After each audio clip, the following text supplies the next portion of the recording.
बच्चों, स्वागत है आप लोग का हमारे चैनल एच डी एजुकेशन जून पे। बच्चों, आज हम देखेंगे कक्षा 12वीं भौतिक विज्ञान यानी फिजिक्स के आपके संपूर्ण किताब के महत्वपूर्ण नियम, यानी कि पूरे किताब से जो आपके महत्वपूर्ण नियम आपके पूछे जाएंगे कल के यानी 6 मार्च के पेपर में। तो आप लोगों को एकदम वीडियो को पूरा वॉच करना है। ऐसा वीडियो हमने पहले भी बना रखा है, लेकिन अब एक बार फिर से बना रहे हैं क्योंकि कल ही आपका पेपर है। तो आप लोग जो है तुरंत देख करके इस पूरे सभी नियमों को जो है एकदम तुरंत रिवाइज कर लें। उससे पहले अगर आप लोग चैनल पर नए हैं तो चैनल को सब्सक्राइब कर लीजिएगा और वीडियो को लाइक करिए और अपने दोस्तों के साथ ज़्यादा से ज़्यादा शेयर करिए और एकदम वीडियो को पूरा वॉच करिए, क्योंकि 14-15 मिनट में जो है आपके 8 से 10 नियम जो है क्लियर हो जाएंगे। तो पहला है कूलाम का नियम, यानी कि तो क्या होता है कूलाम का नियम, आइए देखते हैं। तो दो बिंदु आवेशों के बीच लगने वाला आकर्षण बल या प्रतिकर्षण बल दोनों आवेशों के गुणनफल के अनुक्रमानुपाती तथा उनके बीच की दूरी के वर्ग के व्युत्क्रमानुपाती होता है।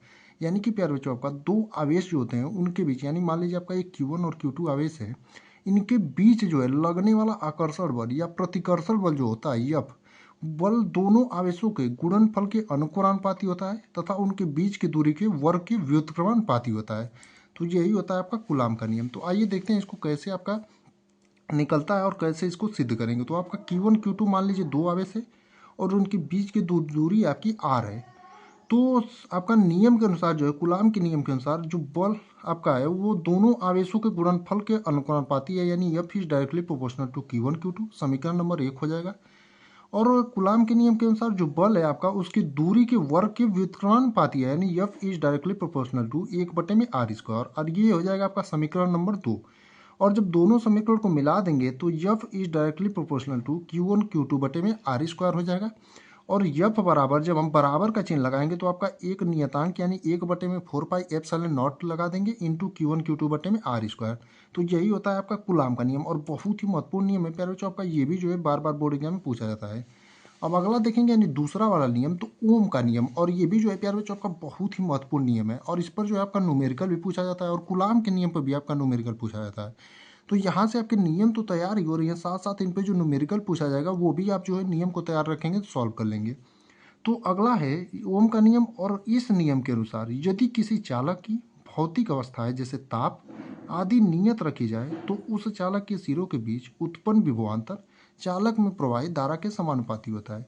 यानी कि प्यारे बच्चों, अगर किसी इस नियम के अनुसार जो है किसी चालक की जो है भौतिक अवस्थाएं जैसे ताप दाब जो है नियत रखी जाए तो उस चालक के जो सिरों के बीच उत्पन्न विभवांतर होता है वो चालक में प्रवाहित धारा के समानुपाती होता है, यानी कि V is directly proportional to I हो जाएगा। और V बराबर जब का चिन्ह लगेगा तो R आपका एक नियतांक आ जाता है जो कि चालक का प्रतिरोध होता है। तो V बराबर IR हो जाएगा, या इसी को आप ऐसे लिख सकते हैं R बराबर V/I, यानी कि ओम के नियम से जो हम प्रतिरोध का मान ज्ञात कर सकते हैं और प्रतिरोध R बराबर V/I हो जाता है। अब अगला यानी तीसरा नियम देखेंगे और बढ़िया नियम ये भी आपका, ये भी जो है बार बार बोर्ड एग्जाम में पूछा जाता है कि एम्पियर का परिपथी नियम या फिर एम्पियर का नियम दे, आपको दोनों एक ही बात है, यानी कि दोनों एक ही नियम है। तो आइए देखते हैं क्या होता है एम्पियर का नियम। तो यह नियम जो है गॉस के नियम के ही समतुल्य है, यानी कि प्यारे बच्चों आपका जो एम्पियर का नियम है वो गॉस का जो आपका प्रमेय होता है उसी के समतुल्य है। यानी इसके अनुसार चुंबकीय क्षेत्र B का किसी बंद वक्र के लिए रेखीय समाकलन आपका ये है B/dl वक्र द्वारा घेरे गए क्षेत्रफल से होकर प्रवाहित धारा I का μ0 गुना होता है। यानी कि प्यारे बच्चों आपका इसके अनुसार यानी एम्पियर के नियम के अनुसार जो है चुंबकीय क्षेत्र B का जो है किसी बंद वक्र के लिए रेखीय समाकलन जो आपका B/dl होता है वक्र द्वारा घेरे गए क्षेत्रफल से होकर प्रवाहित धारा I का जो होता है μ0 गुना होता है। यानी कि बंद समाकलन आपका B/dl का और I का जो है μ0 गुना हो जाएगा और यही जो है आपका एम्पियर का परिपथी नियम है। तो उम्मीद करते हैं आपको ये भी जो है समझ में आ गया होगा कि एम्पियर का परिपथी नियम क्या होता है।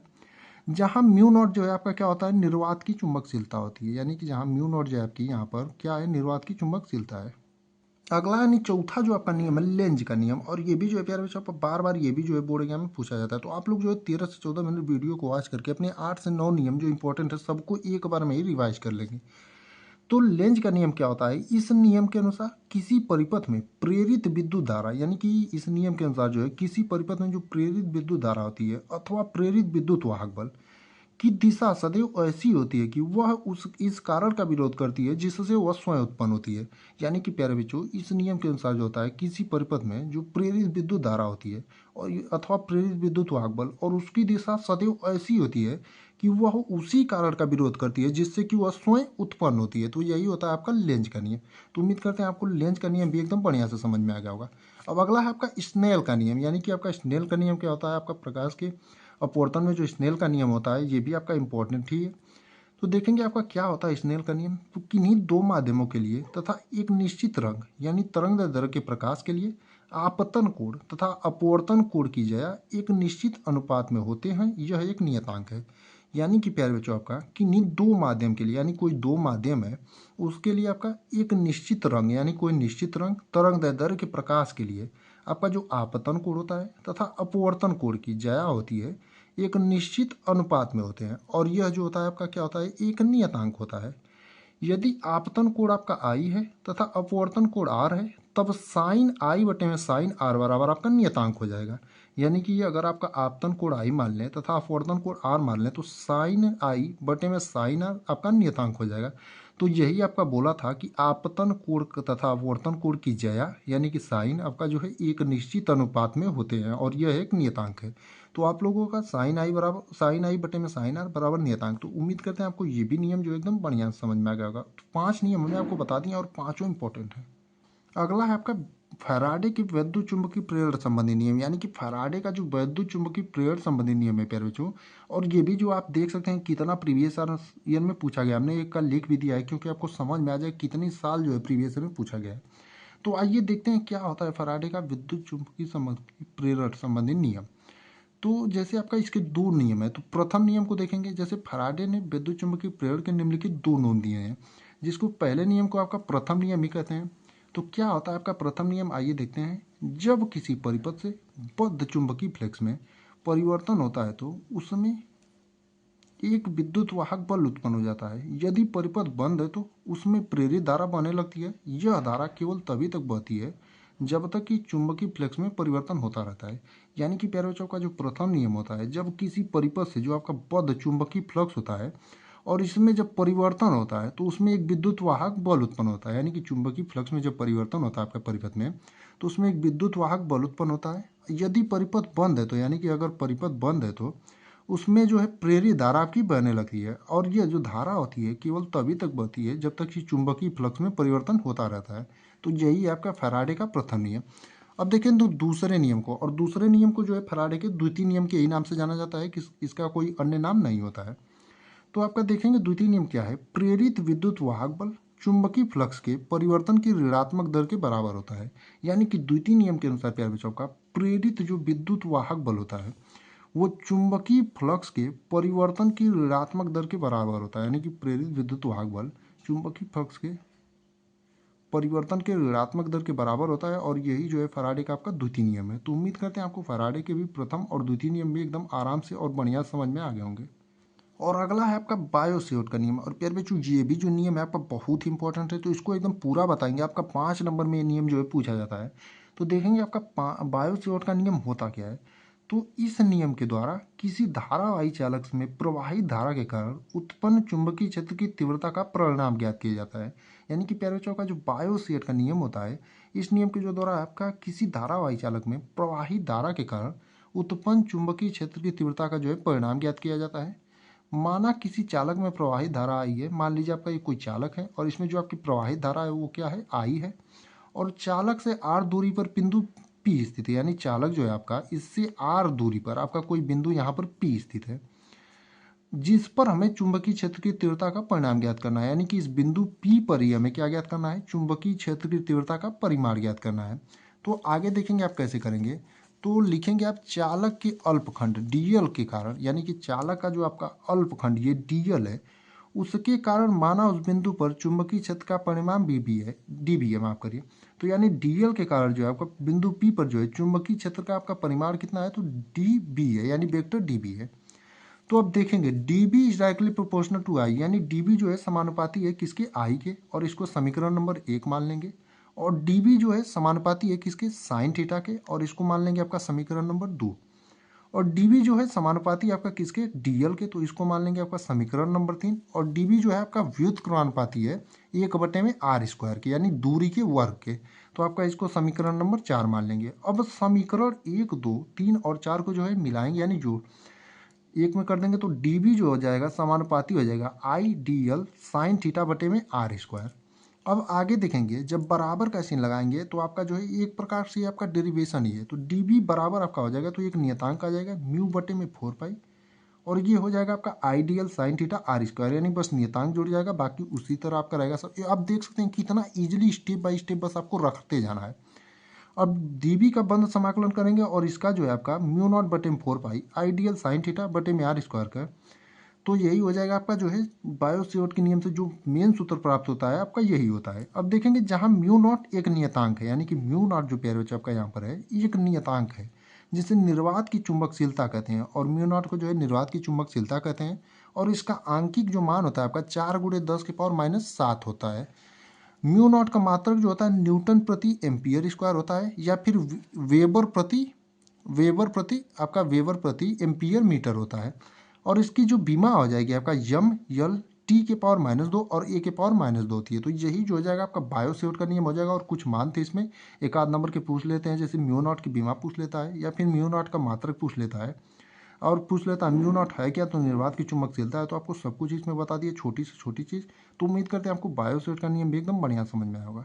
अब अगला जो आपका नियम है किरचॉफ का नियम, और ये भी जो है प्यारे बच्चों का बहुत ही इंपॉर्टेंट नियम है, और यहाँ से भी जो है 5 नंबर का आपका क्वेश्चन पूछा जाता है। तो पहले नियम को देखेंगे, क्योंकि किरचॉफ के भी 2 नियम है। तो पहला है आपका संधि नियम अथवा धारा नियम, यानी किरचॉफ के प्रथम नियम को जो है संधि नियम भी कहते हैं अथवा धारा नियम भी कहते हैं। और क्या होता है आपका किरचॉफ का प्रथम नियम, आइए देखते हैं। तो किसी वैद्युत परिपथ में किसी भी संधि पर मिलने वाली धाराओं का बीजगणितीय योग शून्य होता है, अर्थात सिग्मा आई बराबर 0। यानी कि प्यारे बच्चों का किसी भी वैद्युत परिपथ में जो किसी भी संधि पर मिलने वाली धाराएं होती हैं उनका बीजगणितीय योग जो होता है आपका कितना होता है, शून्य होता है, यानी सिग्मा आई बराबर आपका 0 होता है। तो आइए समझते हैं कैसे होता है आपका। पहले तो इस नियम को जो है परिपथ में उपयुक्त करते समय चिन्ह परिपाटी यह है कि परिपथ में संधि की ओर आने वाली सभी धाराएं धनात्मक तथा संधि से दूर जाने वाली सभी धाराएं ऋणात्मक होती है।